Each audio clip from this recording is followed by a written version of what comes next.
No Maracanã. Então, ele já é um desfalque importante. Olha ali, Eric, ó, o clássico. E ele vai lá e ele empurra a cabeça do Marinho, né?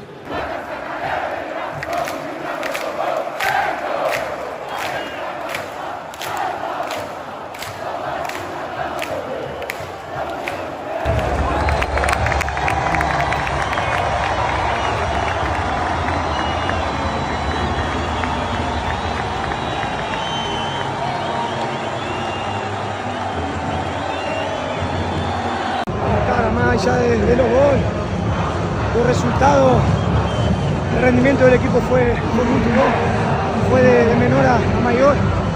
Estamos muy felices, acreditamos mucho el trabajo del profesor. Vitória, Vascão! O que você tem para falar desse resultado? Vitória! Valeu, Diniz! Vitória, Vascão! É isso, mano! E cantar outra vez com os loucos da saída 3. Salve, salve, meus amigos, um casaco, um abraço no coração de cada um de vocês. Primeira coisa, bom dia, boa madrugada, bom domingo para todos nós, para você que já nos acompanha nessas primeiras horas aqui no nosso canal Vascaíno desde sempre, desse domingão. Meus amigos, como vocês já sabem, o Vasco entrou em campo no início da noite desse sábado e deu bacalhau, deu Vascão 1-2-3-0. Nuno Moreira, hein, jogando o fino da bola, acertou um golaço aos 2 minutos de jogo. Depois Pablo Verratti foi 2 vezes para as redes, consagrando os laterais direito e esquerdo do Vasco da Gama, o nosso PH e o Lucas Piton. Tivemos gols anulados ainda ali no detalhe, né? Uma belíssima jogada do Ryan, gol foi anulado, que a bola saiu, é bem polêmico, não dá para saber se a bola saiu ou não. E um outro gol do Nuno Moreira também anulado. O Vasco na verdade fez 5 gols e valeram 3, uma exibição de gala em São Januário. A torcida do Vasco merecia isso e muito mais, né? Isso e muito mais. Uma vitória para dar moral, uma vitória emblemática, para recolocar o Vasco novamente na parte que lhe cabe na tabela do Campeonato Brasileiro. Claro que não é brigando entre os 4 últimos, mas sim brigando ali no meio da tabela. É claro que com os resultados que tivemos já nessa 9ª rodada e com os resultados que ainda poderemos ter até o fim dessa rodada, o Vasco pode perder uma ou outra posição ainda. Todo mundo embolado, já tem gente na zona do rebaixamento com 9 pontos, né? O Vasco é o 11º colocado com 10.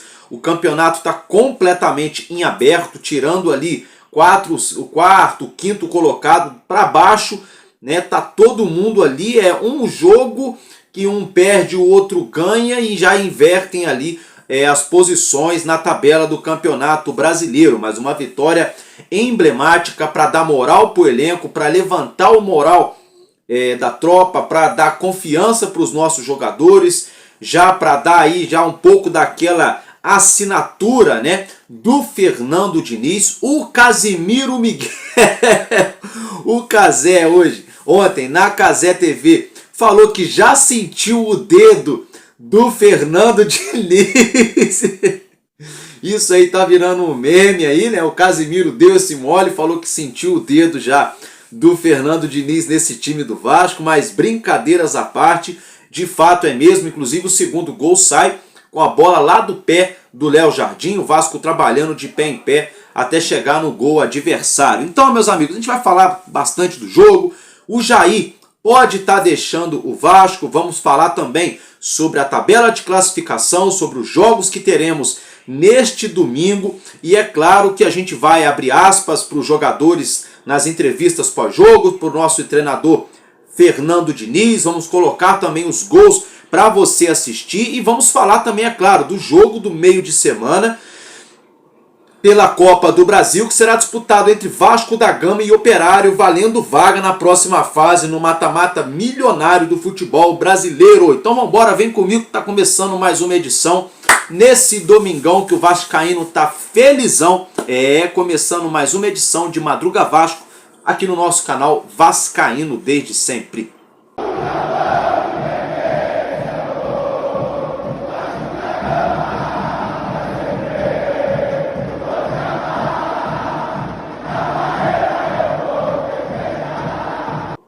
Olê, olê, olê, olê, olê, olê, olá. Olê, olê, olê, a cada dia te quero mais. O que? Sou vascaíno e o sentimento não pode parar. Meus amigos, né?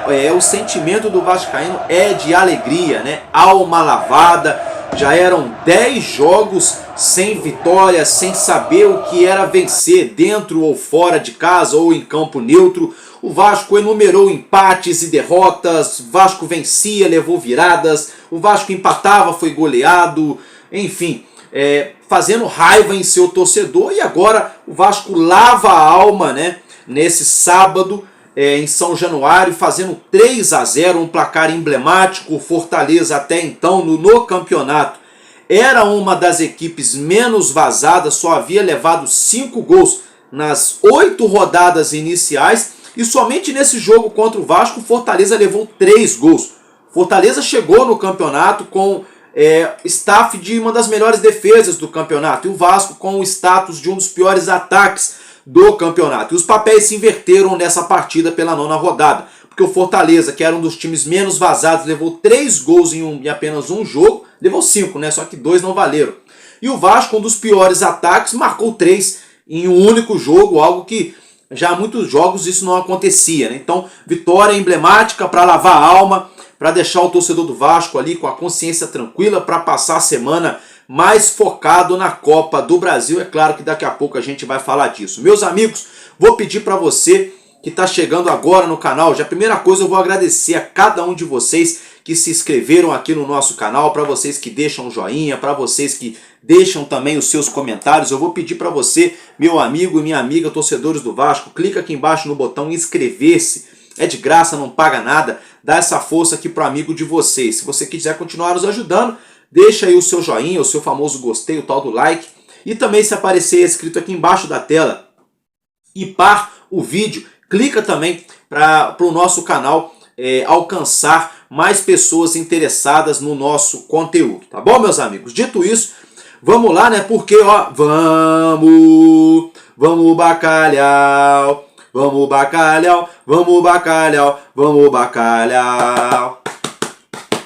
Meus amigos, se no meio de semana acabou o amor, no final de semana o amor voltou, né? A gente tava com raiva e eu fiquei aqui uns 2, 3 dias gravando conteúdo sem camisa do Vasco, com a camisa do avesso, com forma de protesto, mas os jogadores tomaram aquela famosa vergonha na cara, correram, se doaram, né, e jogaram futebol, né? É muito cedo ainda para falar, mas já está ecoando ali na barreira do Vasco, né, o tal do dinizismo, né? Será que o Fernando Diniz vai mudar mesmo a cara desse time, ou será que é apenas aquele fator choque de ordem, aquele fato novo, quando chega um novo treinador, aquela coisa toda, aquele choque, né, de ter que mostrar dar uma resposta e coisa e tal, e depois volta para a mesmice? Tomara que não. Tomara que o Vasco realmente reencontre o seu caminho de boas atuações, conseguindo, é claro, empilhar bons resultados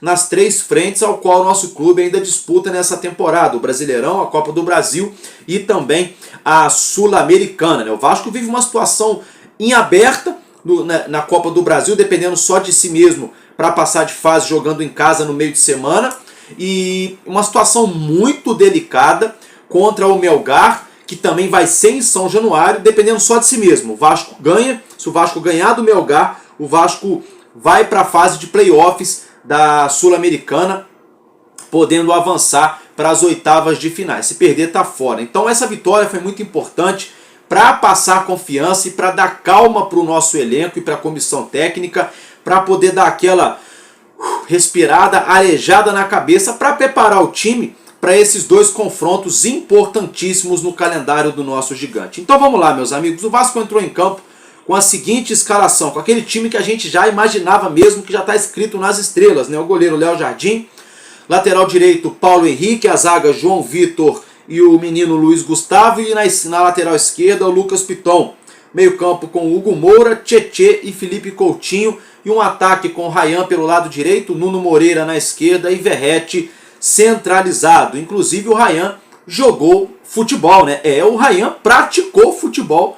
Por incrível que pareça, esse time do Vasco, quando dá um apagão, todo mundo para de jogar, a gente fica com raiva de todo mundo. E quando o time joga, parece que todo mundo se conecta junto e todo mundo resolve jogar. Até o Ryan parece que deu uma ressuscitada no futebol. Boa notícia, né? Meus amigos, antes de eu falar com vocês sobre a partida, as notas para os jogadores, falar dos gols e etc., eu quero falar com vocês sobre as estatísticas dessa partida, tá? O Vasco teve 49% de posse de bola contra 51% do Fortaleza, 12 faltas do Vasco, 11 do Fortaleza, 3 impedimentos do Vasco e 1 do Fortaleza. Foram 14 finalizações do Vasco e 10 do nosso adversário. Dessas finalizações, 7 do Vasco foram no gol e apenas 3 do Fortaleza acertaram a meta do goleiro Léo Jardim, que inclusive quando foi exigido foi muito bem durante a partida. Tivemos 4 escanteios, o Fortaleza teve 7, foram 2 cartões amarelos para o Vasco, 1 cartão amarelo para o Fortaleza e 2 cartões vermelhos, né? Tivemos aí 2 expulsões na segunda etapa, né? Felipe Coutinho e o Marinho, né, do Fortaleza, acabaram sendo expulsos após um desentendimento, empurra daqui, empurra dali. Coutinho acabou sendo expulso na segunda etapa. Então vamos falar aqui, antes de eu falar das notas, dos cartões, né? O Coutinho levou o cartão vermelho, né? Porque deu aquela agredida ali no Marinho, empurrou o Marinho, coisa e tal, devolveu, né? Aquele empurra, né? O árbitro fez correto, né? O Coutinho foi um pouco acima do tom, né? Acabou dando base, né, para o árbitro expulsá-lo, e o Marinho também foi bem expulso, então ficou justo. O ruim é que o Coutinho agora tá fora do jogo contra o Operário, né? Esse aqui é o ruim. Né? Contra o Operário, não, perdão, meus amigos, está fora do jogo contra o Fluminense, né? Esse aqui é o ruim aí da questão envolvendo o Felipe Coutinho. Meus amigos, vamos lá, cartão amarelo, quem levou foi o Luiz Gustavo e o Nuno Moreira, tá? Que levaram aí os cartões amarelos. O goleiro Léo Jardim fez uma partida nota 8,5, tá? Foi pouco exigido, mas quando foi acionado, empilhou boas defesas, ajudando o Vasco a se manter vivo no placar, ainda quando estava 1-0 para o Vasco, 2-0 Vasco. O Léo Jardim fez defesas muito importantes, nota 8,5 para o Léo Jardim. Para o nosso Paulo Henrique eu vou dar uma nota 7, fez um ótimo segundo tempo, um primeiro tempo mais ou menos, nota 7. Para a dupla de zaga vou dar a nota 6,8, não, vamos dar 7 também, porque o Vasco não levou gol e não entregou a paçoca, né? Teve aquele susto no começo do jogo, o Léo Jardim mais uma vez saindo pegando borboleta. A sorte que chegou a zaga na cobertura ali, contornou a situação, então vamos colocar aí nota 8 para a zaga também, merecido. Lucas Piton, nota 7, igual a do Paulo Henrique, não foi tão bem assim na defesa, teve a boa jogada no ataque e no primeiro tempo ajudou um pouco ali, tirando algumas bolas na lateral, né? Evoluiu, melhorou muito em vista dos últimos jogos o Lucas Piton. O Hugo Moura, né? Nota 10 para ele, porque todo mundo sabe do problema que ele está passando no extra-campo, fez questão de estar em campo e ajudou o Vasco a vencer, então por isso é 10. O Tietê, nota 7, Felipe Coutinho, nota 8,5. O Felipe Coutinho fez um ótimo jogo, até de ser expulso, mas ele fez um ótimo jogo, dinâmico, jogando inteligente, dando um toque só na bola, mas colocando o seu companheiro com mais possibilidades de agredir o adversário. Gostei da postura do Coutinho. Nuno Moreira, mastigando a bola, jogando muito, jogando fino da bola, o nosso português Nuno Moreira. O Ryan, que surpreendeu a tudo e a todos, né? Então vamos lá, a nota do Nuno é 8,5, tá, gente? O Ryan, nota 8, porque o Ryan, gente, olha, foi uma pena. Eu gritei tanto na hora que saiu o gol. O gol do... acho que foi do Nuno Moreira mesmo que foi anulado, né? O Ryan rolou pro Nuno, salvo engano, ou pro Coutinho. Enfim, eu fiquei tão feliz pela jogada do Ryan. Tanto que a gente já criticou o Ryan. Só que aí o bandeirinha deu que a bola saiu lá na lateral, né? O complicado é que não tem imagem contundente pra gente ter certeza, câmera de cima, pra saber se a bola saiu ou não. Mas enfim, também não interferiu no resultado. Mas é triste, né? Porque seria um golaço. O Ryan avançou, deu tapa na frente, driblou o marcador, passou, rolou a bola pro companheiro que só teve o trabalho de colocar pra dentro do gol. É uma pena, então nota 8 pro Ryan e pro Pablo Verratti, né, gente? Não tem como, é nota 10. 10! É como se fosse lá na apuração do carnaval, né? Nota 10! O Verratti mereceu nota 10, porque fez 2 gols, gente. O homem é incrível, né? O homem é matador. Terror, o Verratti é matador. Terror, o Verratti é matador.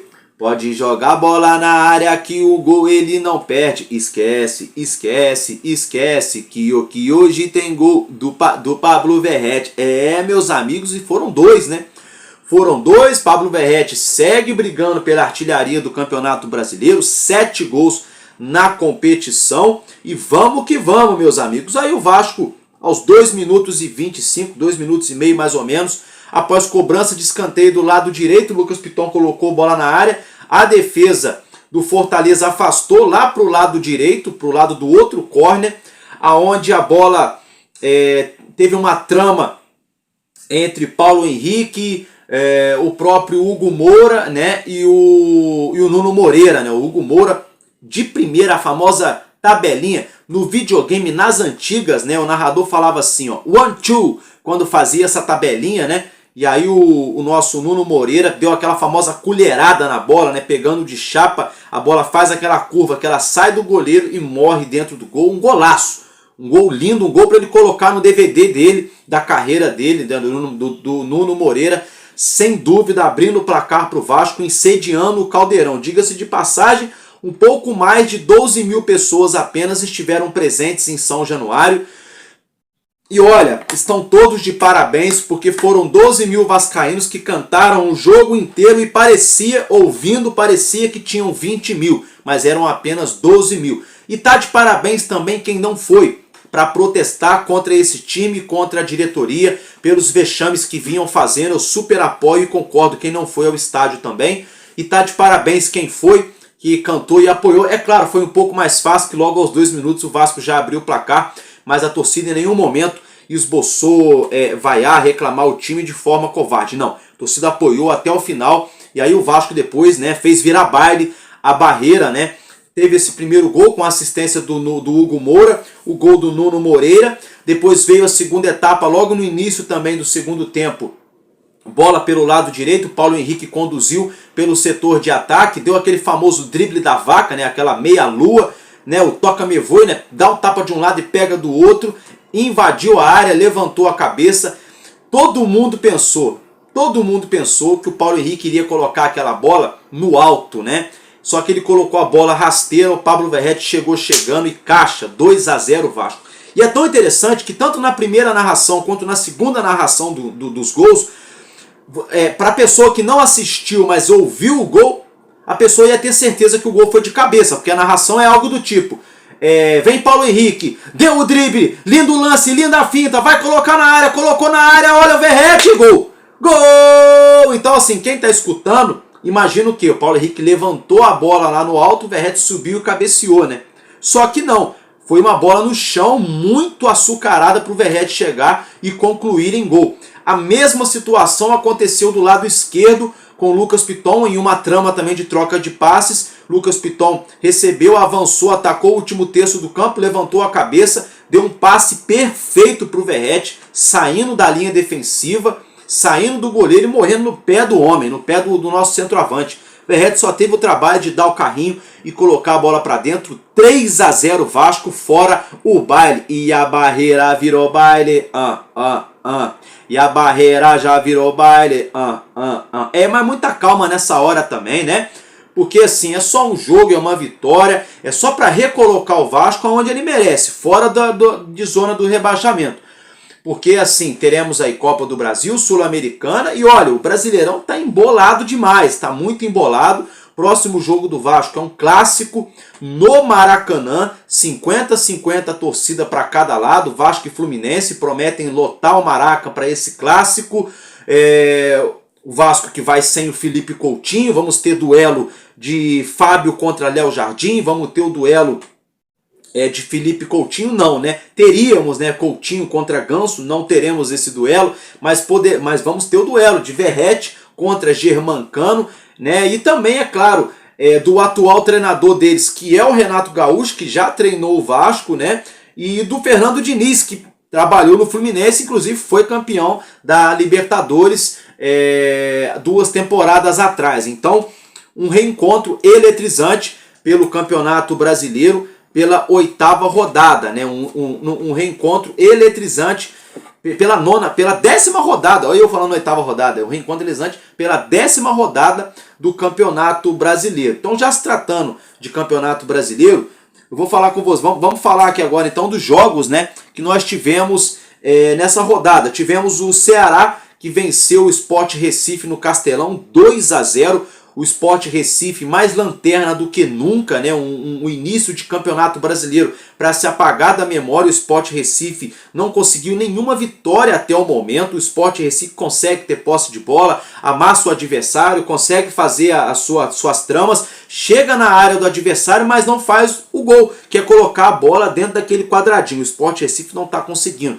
E o Ceará está surpreendendo, né? Fazendo uma campanha de G5 aí, né, empilhando uma vitória após a outra. O Ceará surpreendendo a tudo e a todos nesse início de campeonato brasileiro. Tivemos o nosso Vasco, enfiou 3-0 no Fortaleza. Nós nos reencontramos com o caminho da vitória após 10 jogos sem vencer, empilhando 3 competições diferentes, é claro.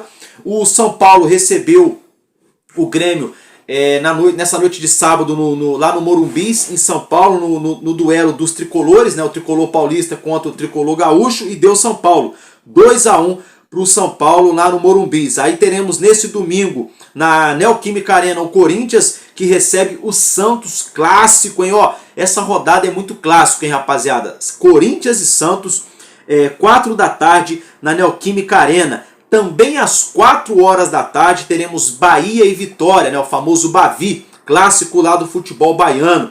Também às 4 teremos Juventude e Fluminense. Às 18h30 teremos no Maracanã Flamengo e Botafogo, clássico carioca da rodada.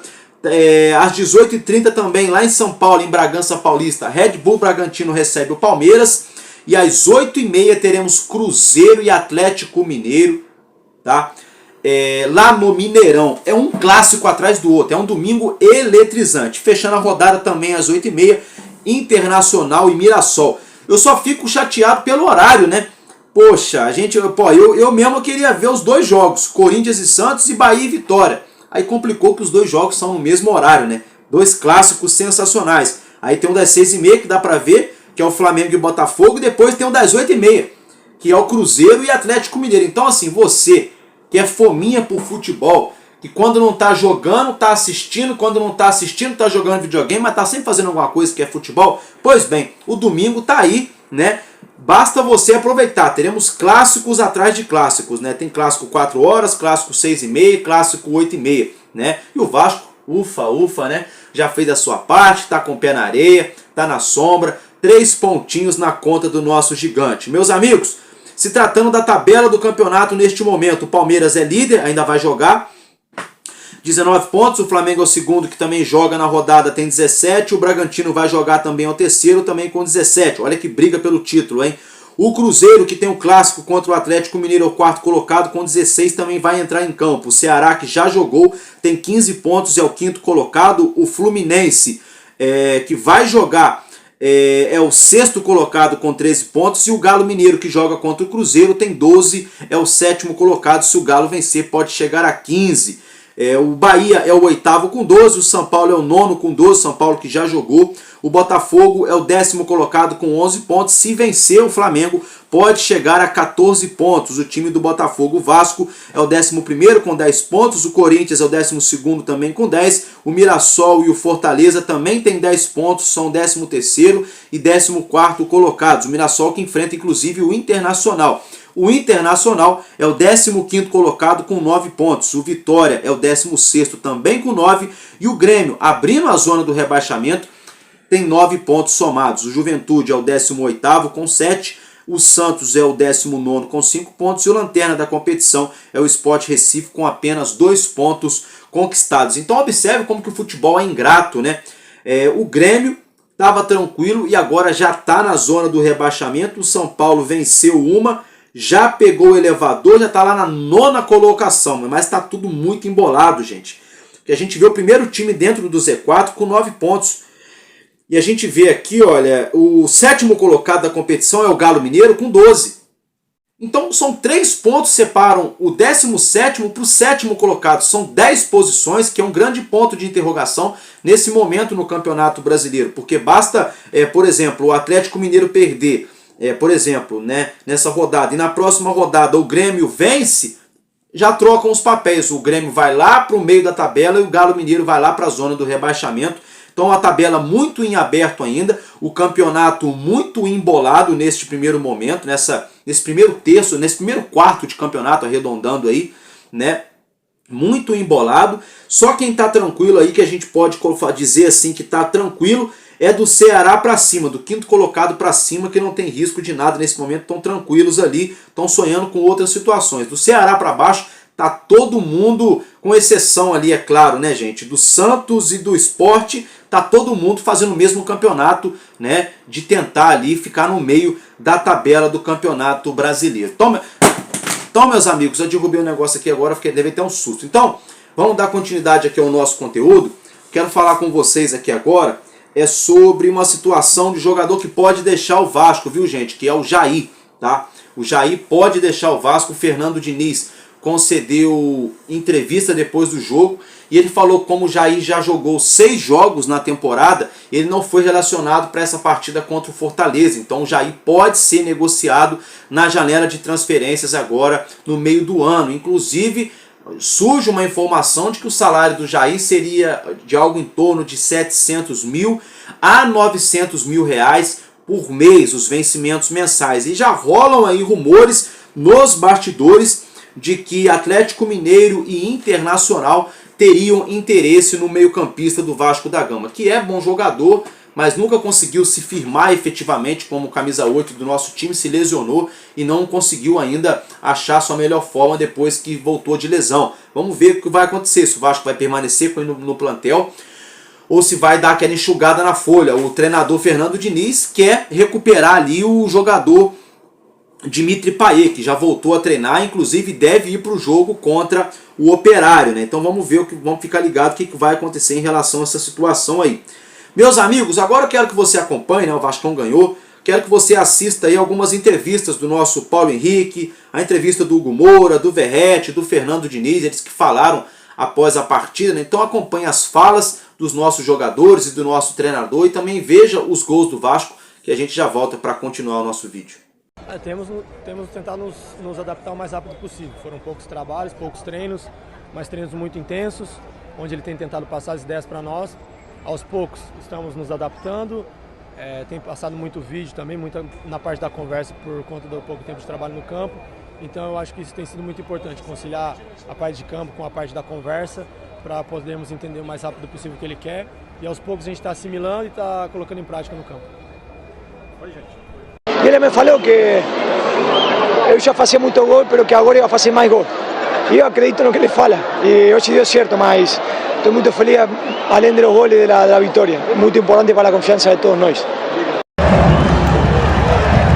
Vitória, Vascão! O que você tem para falar do dia do Vitória! Valeu, Diniz. Boa, Vitória, Vascão! É isso, mano. Vai, Diniz, vai, Diniz.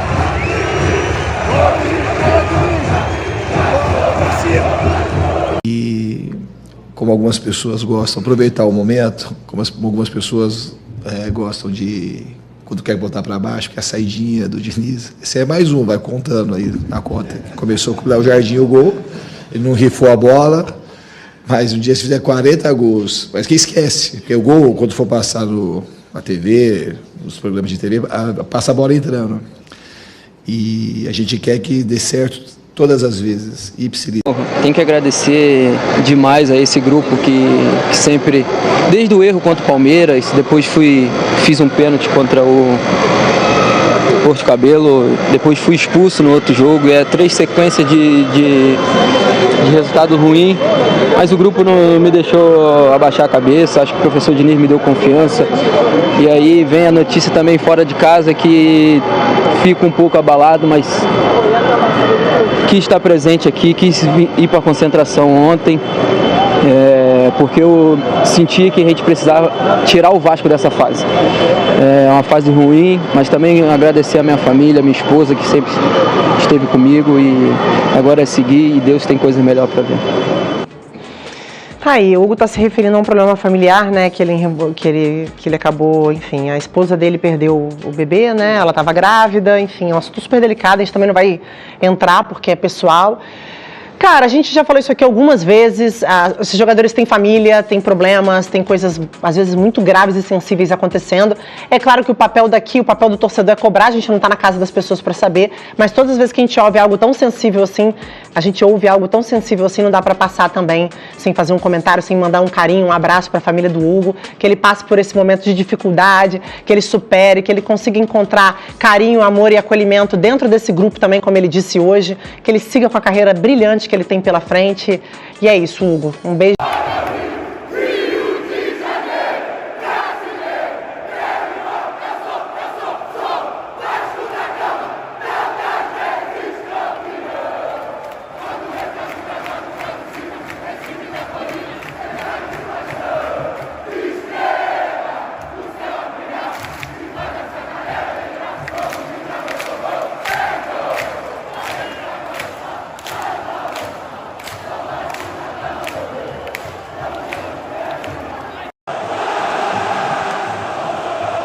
É isso aí, rapaziada, é isso aí. Agora é esfregar as mãos, né, e que venha o Operário.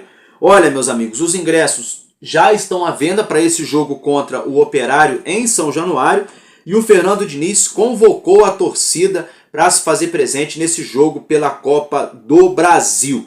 Tá, meus amigos? Então esse é o próximo compromisso do Vasco. Depois o Vasco pega no sábado o Fluminense pelo Campeonato Brasileiro, né, ali no dia 24 de maio, no dia do meu aniversário, né? Vasco e Fluminense se enfrentam pela 10ª rodada do Campeonato Brasileiro. Seria maravilhoso o Vasco vencer do Fluminense, que aí a gente chegaria a 13 pontos para dar uma distanciada daquela briga de maluco da parte de baixo, né? Para a gente começar a ficar mais tranquilo, até mesmo para dar moral para o time para ir para o jogo contra o Melgar, né? Com o peito estufado, que a gente precisa também de uma vitória para avançar na Sul-Americana, tá bom, meus amigos? Então é isso que eu tinha para falar para vocês, para trazer do nosso Gigante da Colina. Eu tô ficando por aqui. Muito obrigado pela sua audiência, um abraço e tamo junto, porque enquanto houver um coração infantil, o nosso Vasco da Gama será imortal. Vascaíno desde sempre, valeu e valeu, Vasco!